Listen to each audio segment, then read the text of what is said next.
Class 5th, this will be your third lecture of chapter 13, page number 107। अभी हम लोग पढ़ेंगे फ्लड मीन्स बाढ़ के बारे में। फ्लड कब होती है? जब जो रिवर होती है, रिवर के जो बैंक होते हैं, मतलब जो किनारे होते हैं, उनसे भी ऊपर पानी आ जाता है। ठीक है, ये ज़्यादातर किस वजह से होती हैं? बहुत ज़्यादा हैवी और एक्सेसिव रेनफॉल की वजह से। मीन्स जब हद से ज़्यादा बारिश होती है तो फ्लड कॉज होती है। ठीक है, However, some other factors also cause this natural disaster। इसके अलावा कुछ और भी फैक्टर्स हैं जो कि नेचुरल डिजास्टर कॉज करते हैं। A variation in air pressure over the coastal regions causes sudden tropical storm, which is called typhoon, cyclone or hurricane depending on its location, as it has different names in different places। ठीक है, अभी देखो जो air का जो pressure है coastal regions में, जो उसमें वेरिएशंस आते हैं, उसी की वजह से कुछ ट्रॉपिकल स्टॉर्म मीन्स तूफान आते हैं, जैसे कि टाइफून है, साइक्लोन है या फिर आपका यूरिकेन है। ठीक है, वो डिपेंड करता है कि कौन सी जगह, अलग अलग जगह पे अलग अलग टाइप के तूफान आते हैं और उनको अलग अलग नामों से जाना जाता है। ठीक है, due to a long and hot summer lots of snow on the high mountain melts. अब क्या होता है कि जब जो समर सीज़न होता है वो भी काफ़ी बड़ा होता है, ठीक है, और काफ़ी ज़्यादा गर्मी भी होती है, जिसकी वजह से जो स्नो होती है माउंटेन्स पर वो मेल्ट हो जाती है। This melting results in excessive water which flows down into the river. और इसका परिणाम क्या होता है कि बहुत ज़्यादा वाटर फॉर्म होता है। भाई आइस मेल्ट होगी तो वाटर फॉर्म होगा, जो कि नीचे बहकर किधर जाता है? रिवर्स में। This leads to overflowing of the rivers and hence flooding, जिसकी वजह से क्या होता है कि रिवर्स में बहुत ज़्यादा पानी भर जाता है और फिर फ्लड्स वगैरह होते हैं, मीन्स बाढ़ आती है।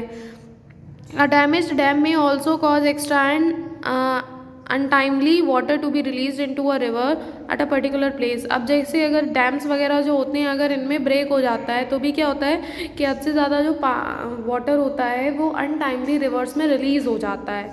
ठीक है, जिसकी वजह से जो रिवर का जो लेवल होता है वो इंक्रीज हो जाता है, ओवरफ्लो होता है वाटर, और जिसकी वजह से आसपास के एरियाज़ में जो बाढ़ है वो आ जाती है, मीन्स फ्लड आ जाती है। Effects of flood are devastating as it destroys life and property. अब बेटा इसके जो इफेक्ट है, मीन्स जो प्रभाव है, वो बहुत ही ज़्यादा विनाशकारी है। क्यों?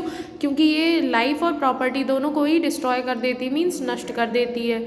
It washes away the crops in the fields. और जो मतलब क्रॉप्स वगैरह होते हैं खेत में, उनको भी बिल्कुल वॉश कर देती है, हटा देती है, वहाँ से बह जाती हैं फसलें।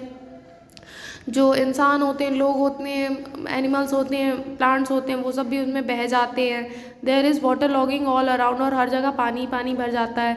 Contamination of drinking water results in many kinds of disease like jaundice, dysentery, typhoid and cholera. और क्या होता है कि जो ड्रिंकिंग वाटर होता है, मीन्स जो पीने वाला पानी होता है, उसमें बहुत सारी इम्प्योरिटीज़ बढ़ जाती हैं, जिससे कि बहुत सारी बीमारियाँ, जैसे कि जॉन्डिस है, आपका डिसेंट्री है, या टाइफाइड है, या कॉलेरा है, ये सब भी होता है ना।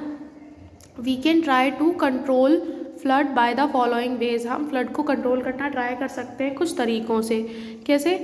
Trees should be planted along the river banks and hill side to control the flow of water. क्या है, जो भी मतलब रिवर के जो बैंक्स वगैरह होते हैं, वहाँ पर ट्रीज़ प्लांट होने चाहिए, और हिल साइड्स पर भी, ताकि वाटर के फ्लो को कंट्रोल किया जा सके।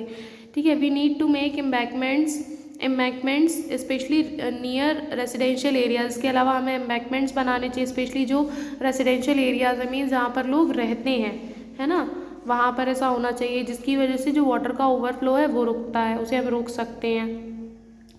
These raised embankments are called berms. और ये जो एम्बैंकमेंट्स होते हैं, इन्हीं को हम क्या बोलते हैं? Berms. All dams need to be checked and maintain regularly to prevent any break or damage. जितने भी डैम्स हैं उन्हें रेगुलरली चेक करते रहना चाहिए और मेंटेन करते रहना चाहिए, ताकि कोई भी ब्रेक या डैमेज उसमें ना हो।